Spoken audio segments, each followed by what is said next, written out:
نبی صلی اللہ علیہ وسلم دن میں 100 بار استغفار کیا کرتے تھے، تو اس لیے ہم سب کو بھی کثرت سے استغفار کرنی چاہیے۔ استغفار بیماریوں کا علاج بھی ہے اور اللہ کے عذاب سے بچانے والا بھی، اللہ سبحانہ وتعالیٰ کی رحمت پانے کا ذریعہ ہے، اور پھر بارش کے نزول کا ذریعہ بھی ہے، زراعت میں برکت کا ذریعہ، کبیرہ اور صغیرہ گناہوں سے معافی کا ذریعہ، اچھا اعمال نامہ پانے کا ذریعہ، یعنی قیامت کے دن انسان کو جن کی بخشش ہوگی ان کو خوشخبری دی جائے گی اور ان کا نامہ اعمال جو ہے وہ بہترین نامہ اعمال ہوگا۔ پھر جنت میں درجات کی بلندی استغفار کی وجہ سے ہوگی۔ تو اس لیے ضروری ہے کہ ہم اٹھتے بیٹھتے اپنے گناہوں کی معافی مانگتے رہیں، اور استغفار کے لیے انسان اپنی زبان میں بھی اللہ تعالیٰ سے بخشش مانگ سکتا ہے، لیکن بہتر یہ ہے کہ اگر انسان قرآنی دعاؤں اور مسنون دعاؤں کا سہارا لے اور ان کو سیکھ بھی لے، کیونکہ یہ ہم سب کی ضرورت ہے۔ سورۃ نوح میں اللہ سبحانہ وتعالیٰ فرماتے ہیں، حضرت نوح علیہ السلام نے اپنی قوم کو استغفار کرنے کو کہا، اور کیا کہا؟ فَقُلْتُ اسْتَغْفِرُوا رَبَّكُمْ، میں نے اپنی قوم سے کہا کہ اپنے رب سے استغفار کرو، اپنے رب سے معافی مانگو۔ تو نتیجہ کیا ہوگا؟ إِنَّهُ كَانَ غَفَّارًا، بے شک وہ بہت زیادہ معاف کرنے والا ہے۔ يُرْسِلِ السَّمَاءَ عَلَيْكُمْ مِدْرَارًا، تم پر آسمان سے خوب بارشیں برسائے گا، آسمان کو تم پر برسنے والا بنا دے گا۔ وَيُمْدِدْكُمْ بِأَمْوَالٍ وَبَنِينَ، تمہیں مال اور بیٹوں سے مدد دے گا۔ وَيَجْعَلْ لَكُمْ جَنَّاتٍ، تمہارے لیے باغات بنائے گا۔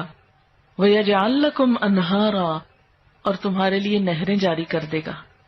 آپ دیکھیں کہ ایک انسان کی خواہش کیا ہوتی ہے کہ اس کو کیا کچھ ملے، یعنی رہنے کا مقام اور حالات جو ہیں وہ پرسکون ہو، پھر اس کے بعد یہ کہ مال ہوں، بیٹے ہوں، باغ ہوں، اور زندگی کی اور آرائشیں اور نعمتیں ہوں۔ یہ ساری چیزیں کہاں سے ملتی ہیں، کیسے ملتی ہیں؟ استغفار سے ملتی ہیں۔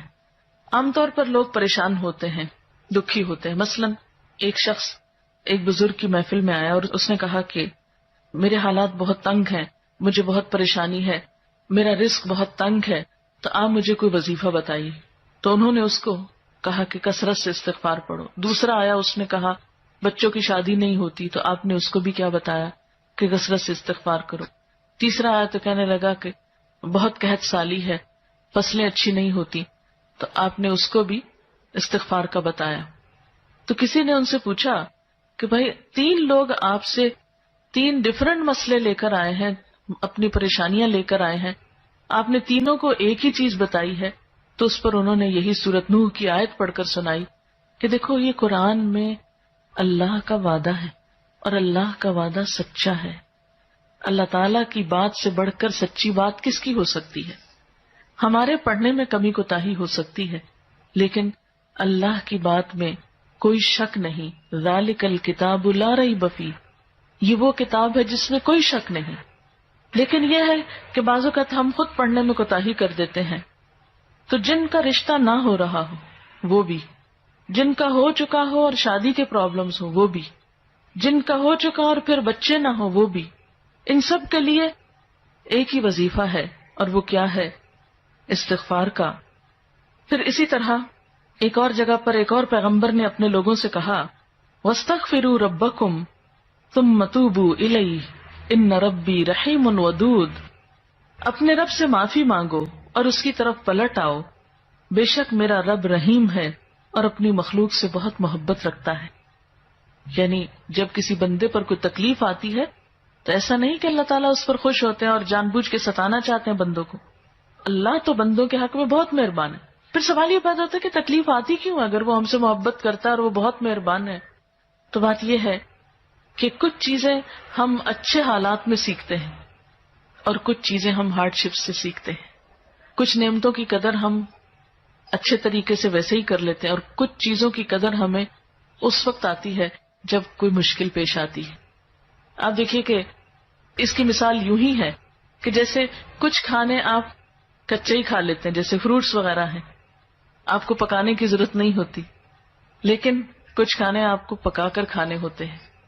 اسی طرح زندگی میں کچھ حالات ایسے ہوتے ہیں کہ جن میں آپ آرام سے سیکھ جاتے ہیں، یا کچھ باتیں آپ کو بغیر کسی مشکل کے سمجھ میں آ جاتی ہیں، لیکن کچھ باتیں آپ کو مشکل آنے پر سمجھ آتی ہیں. اور جس طرح انسان پختہ اور میچیور ہوتا ہے مشکلات میں، آپ نے دیکھا ہوگا کہ جو بچے ہارڈ شپس میں پلتے ہیں وہ بڑے ہو کر ان میں سٹیمنا زیادہ ہوتا ہے، لیکن جو بچے بہت نعمتوں میں اور نازوں میں پلتے ہیں وہ اتنے بہادر اور اتنے ہمت والے نہیں ہوتے. اس لیے دھوپ اور چھاؤں، غم اور خوشی، دونوں اس کائنات کا حسن ہے. دن اور رات ایک بہت بڑی نشانی ہے ہمارے لیے. تو اس لیے جب تکلیف آتی ہے تو اس موقع پر انسان اللہ کی طرف زیادہ رجوع کرتا ہے، اللہ کو زیادہ یاد کرتا ہے، زیادہ ذکر کرتا ہے، اور اس طرح انسان کے گناہ دنیا میں ہی معاف ہونے لگتے ہیں. ایک اور جگہ پر آتا ہے وَأَنِ اسْتَغْفِرُوا رَبَّكُمْ ثُمَّ تُوبُوا إِلَيْهِ يُمَتِّعْكُمْ مَتَاعًا حَسَنًا، اور یہ کہ تم اپنے رب سے معافی چاہو اور اس کی طرف پلٹ آؤ تو وہ تم کو اچھا سامان زندگی دے گا. یعنی دنیا کی اچھی نعمتیں کس سے ملیں گی؟ استغفار